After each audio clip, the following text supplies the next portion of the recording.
Hello student, welcome back my channel.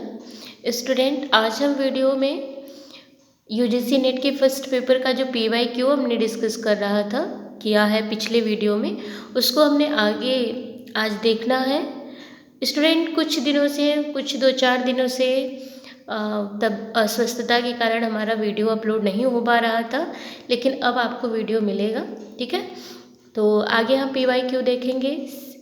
Next PYQ है student 31 question है हमारा कि CBCS का फुल फॉर्म क्या होता है। तो हमारा राइट ऑप्शन है, देख लीजिएगा, ऑप्शन आपको 4 दिए गए, लेकिन राइट ऑप्शन हमारा बी है, चॉइस बेस्ड क्रेडिट सिस्टम। ठीक है, यहाँ देख लीजिए, चॉइस बेस्ड क्रेडिट सिस्टम। ठीक है, वैकल्पिक। ठीक, हमारा नेक्स्ट क्वेश्चन है स्टूडेंट, नीचे 2 कथन दिए गए हैं। ठीक है, और आपको बताना है कि कौन सा सत्य है कौन सा असत्य है, क्या दोनों सही है कि गलत है, ये बताना है आपको। कथन 1 है हमारा,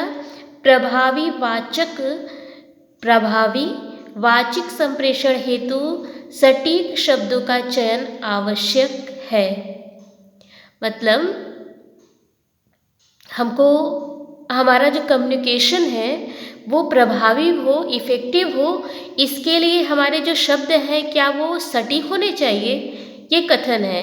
सेकंड हमारा स्टेटमेंट है, मौखिक भाव एवं भंगिमा दृश्य संप्रेषण के अधीन है।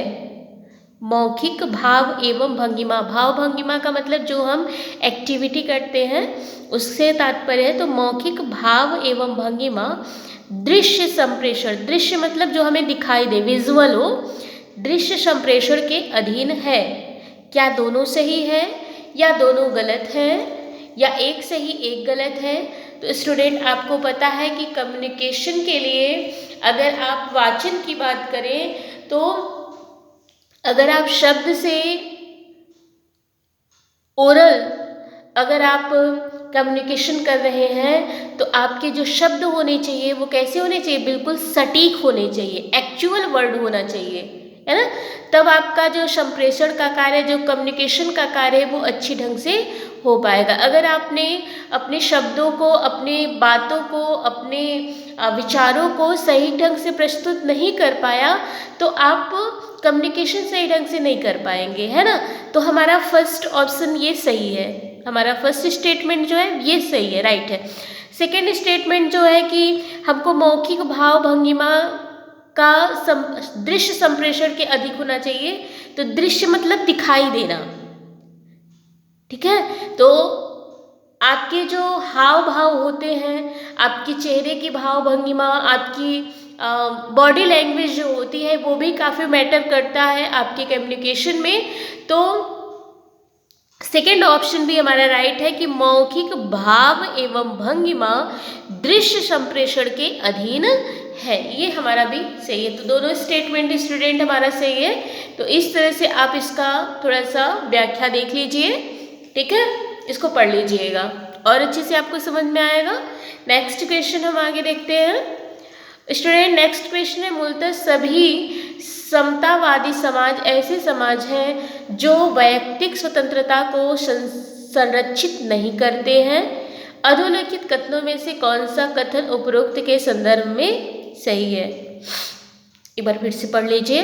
मूलतः सभी समतावादी समाज, समता मतलब होता है समान लोगों के प्रति जो समान भाव रखता हो। ठीक है, मूलतः सभी समतावादी समाज ऐसे समाज हैं जो वैयक्तिक स्वतंत्रता को संरक्षित नहीं करते। मतलब व्यक्तिगत, पर्सनल स्वतंत्रता को संरक्षित नहीं करते। संरक्षित मतलब उसको स्टोर नहीं करते या फिर उसको सुरक्षा नहीं प्रदान करते हैं। तो इसके संदर्भ में हमारा कौन सा कथन सही है? ऑप्शन देखिएगा, कोई भी मूलतः समतावादी समाज नहीं है जो व्यक्तिक स्वतंत्रता को संरक्षित करता है। ये दिए गए कथन का सह प्रतिवर्ती वाक्य है और तार्किक रूप से समतुल्य है। दूसरा ऑप्शन ये है कि कोई भी मूलतः समतावादी समाज नहीं है जो वैयक्तिक स्वतंत्रता को संरक्षित करता है, दिए गए कथन का यह प्रतिवर्तित वाक्य है। और भी दो ऑप्शन दिए गए हैं, देखिए ये तार्किक वाला है प्रश्न, ठीक है स्टूडेंट, इसका राइट ऑप्शन आपका ए है। मूलतः सभी समतावादी समाज ऐसे समाज हैं जो वैयक्तिक स्वतंत्रता को संरक्षित नहीं करते। इस कथन के संदर्भ में सही कथन है कि कोई भी मूलतः समतावादी समाज नहीं है जो वैयक्तिक स्वतंत्रता को संरक्षित करता है, दिए गए कथन का सप्रतिवर्ती वाक्य है और तार्किक रूप से समतुल्य है। नेक्स्ट क्वेश्चन है स्टूडेंट, ये रिसर्च पेपर से है, निम्नलिखित शोधों में से किसमें संदर्भ मुक्त सामान्यीकरण की स्थापना के प्रयास किए जाते हैं। एक बार फिर से कीजिएगा, पढ़िएगा। निम्नलिखित शोधों में से, मतलब ये आपके जो ऑप्शन दिए हैं ये शोध हैं, किसमें संदर्भ मुक्त, मतलब जिसमें संदर्भ न हो, सामान्यीकरण की स्थापना के प्रयास किए जाते हैं। तो घटना दृश्य वृत्तांत, जैसे आपने कोई घटना देखा और उसका वृत्तांत किया, तो क्या ये संदर्भ मुक्त है। आधारित सिद्धांत, आपने किसी चीज़ को बेस बना करके अगर आपने व्याख्या किया तो क्या वो संदर्भ मुक्त होगा, कभी नहीं होगा, ठीक है। प्रतीकात्मक अंतरक्रियावाद, शायद सिंबल बना करके करना, तो क्या वो संदर्भ मुक्त होगा। और एक्सपेरिमेंटल स्टडीज, प्रयोगात्मक अध्ययन, आप जब एक्सपेरिमेंट करते हैं तो संदर्भ मुक्त होता है, ठीक है। तो हमारा राइट ऑप्शन जाएगा क्या,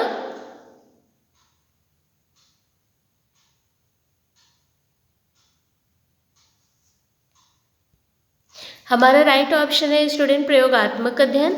और जो आपको हमने यहाँ बताया ना, 4 ऑप्शन दिया है, घटना दृश्य वृत्तांत, आधारित सिद्धांत, प्रतीकात्मक अंतरक्रियावाद सिद्धांत और प्रयोगात्मक अध्ययन, इनके विषय में यहाँ थोड़ा सा व्याख्या किया हुआ है। आप इसको बहुत अच्छे से पढ़ लीजिएगा तो आपको समझ में आ जाएगा कि घटना दृश्य वृत्तांत क्या है और आधारित सिद्धांत क्या है, सबके विषय में आपको समझ में आ जाएगा। जैसे देखिए, व्यक्तिनिष्ठ अनुभवों और चेतना के संरचनाओं का दार्शनिक अध्ययन घटना विज्ञान या प्रतिभासवाद कराता है। इसकी स्थापना एन मुल्ड हॉर्शल ने भी की थी। ये घटना विज्ञान आपको शोधित घटना के अनुभव और संवेदी धारणा और इन अनुभव और धारणाओं के आधार पर समझ के गठन का पता लगाने में सक्षम होता है। जैसे अगर आपने किसी घटना का वृत्तांत बताया तो वहाँ कहीं ना कहीं आपको अनुभव होता है, आपकी संवेदनाएं उनको ग्रहण करती हैं, ठीक है।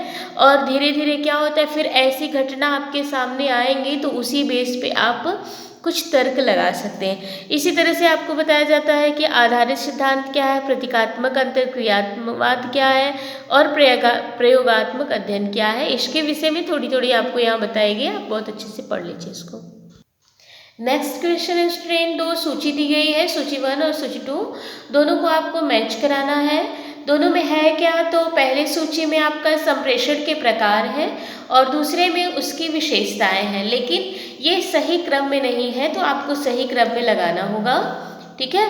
तो देखिए, अधोगामी संप्रेषण किसे कहते हैं, एक साइड लिखा गया है और उस संप्रेषण की विशेषता दूसरे साइड दी गई, ठीक है। तो आपको मैच कराना है कि किसके सामने कौन सा रहेगा। जैसे अधोगामी संप्रेषण दिया है और इसके सामने क्या लिखा है, संस्था के सदस्यों में संप्रेषण की आवश्यकता को पूरा करने के लिए प्रमुखता से बढ़ता है। ऊपरीगामी संप्रेषण कार्य समन्वय हेतु निर्णय लेने में एक उपयोगी माध्यम बनाता है। नेक्स्ट है क्षैतिज संप्रेषण, वर्तमान विषयों एवं समस्याओं की प्रतिपुष्टि के साथ व्यवस्था करता है। अगला है ग्रे पॉइंट संप्रेषण, किसी भी संस्था का यह सर्व सामान्य संप्रेषण तंत्र है। स्टूडेंट, यहाँ ऑप्शन आपको इस तरह से दिया रहता है और मैच आपको कराना पड़ेगा, तो राइट ऑप्शन हमारा डी जाएगा। इस तरह से देखिएगा जरा सा। अधोगामी संप्रेषण की विशेषता क्या है कि किसी भी संस्था का यह सर्व संप्रेषण तंत्र है, सर्व संप्रेषण तंत्र है। कौन, अधोगामी संप्रेषण। उपरिगामी का संप्रेषण का विशेषता यहाँ आपको बताया गया कि वर्तमान विषयों एवं समस्याओं की प्रतिपुष्टि के साथ व्यवस्थित करता है। कौन? उपरिगामी। क्षैतिज संप्रेषण जो होता है इसकी विशेषता क्या होती है कि कार्य समन्वय हेतु निर्णय लेने में एक उपयोगी माध्यम बनाता है। ग्रेपवाइन संप्रेषण क्या है? तो संस्था के सदस्यों में संप्रेषण की आवश्यकता को पूरा करने के लिए प्रमुखता से बढ़ाता है। ठीक है स्टूडेंट, नेक्स्ट क्वेश्चन देखिएगा।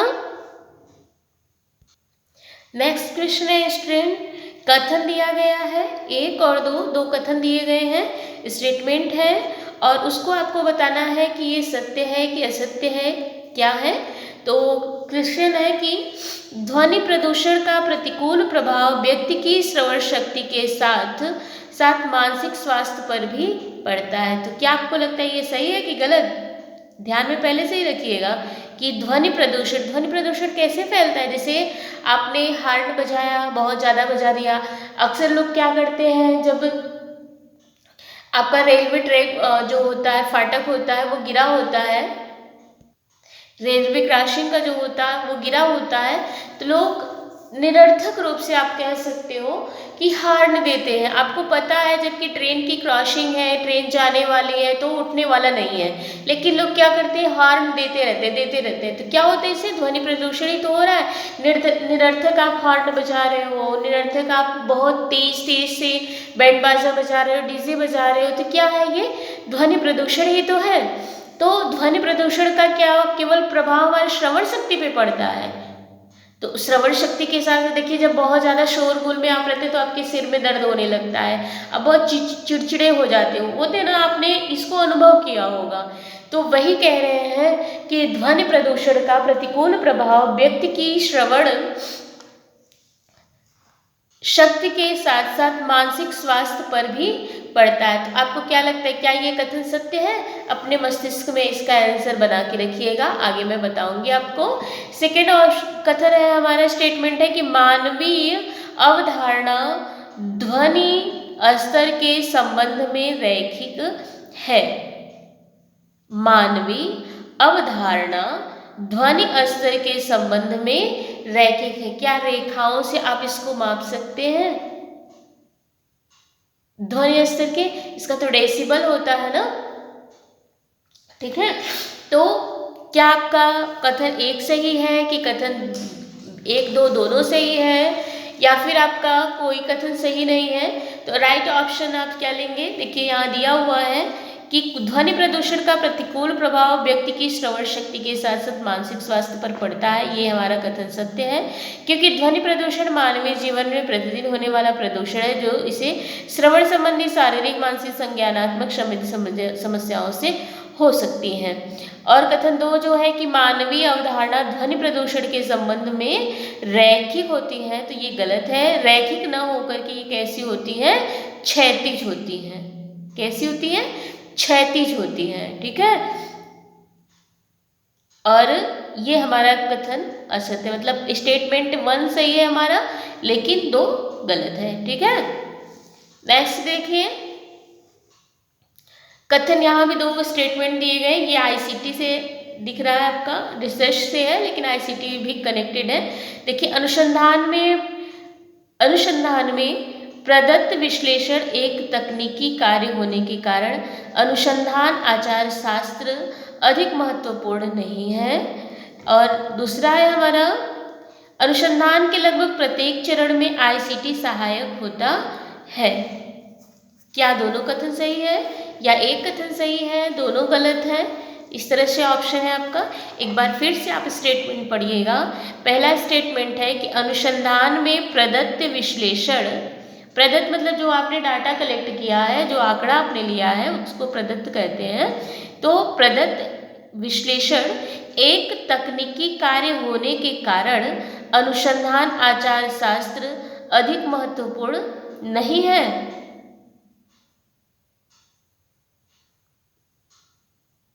तो ये तो असत्य है ना। और दूसरा क्या, अनुसंधान के लगभग प्रत्येक चरण में आईसीटी सहायक होता है, ये तो सही है। अनुसंधान के हर चरण में आपको आईसीटी की जरूरत पड़ेगी, ठीक है। देखिएगा आंसर इसका, देखिए राइट ऑप्शन हमारा क्या जाएगा, डी का मतलब है कि ए असत्य है लेकिन दो सत्य है। यहाँ आपको थोड़ा सा डिफिनेशन दिया है कि कथन एक अनुसंधान में प्रदत्त विश्लेषण एक तकनीकी कार्य होने के कारण अनुसंधान आचार शास्त्र अधिक महत्वपूर्ण नहीं होते हैं। यह कथन असत्य है क्योंकि शोध के प्रत्येक भाग में शोध आचार शास्त्र की आवश्यकता होती है। यह शोध की उपयोगिता को निर्धारित करता है। सेकेंड ऑप्शन है अनुसंधान के लगभग प्रत्येक चरण में ICT सहायक होता है। यह कथन सत्य है। ठीक है स्टूडेंट, आगे का जो क्वेश्चन है हम नेक्स्ट वीडियो में देखेंगे 38 क्वेश्चन से। अगर आप चैनल पे नए हो तो चैनल को सब्सक्राइब कीजिए, लाइक कीजिए, दोस्तों में शेयर कीजिए। ठीक है, और इस तरह से हम आपको PYQ UGC नेट का प्रोवाइड कराएंगे। नेक्स्ट हमारा वीडियो अपलोड होता रहेगा। अस्वस्थता के कारण हमने कई दिनों से नहीं अपलोड कर पाए वीडियो, उसके लिए थोड़ा सा हमें भी खेद है। ठीक है स्टूडेंट, धन्यवाद। Thank you for watching my video.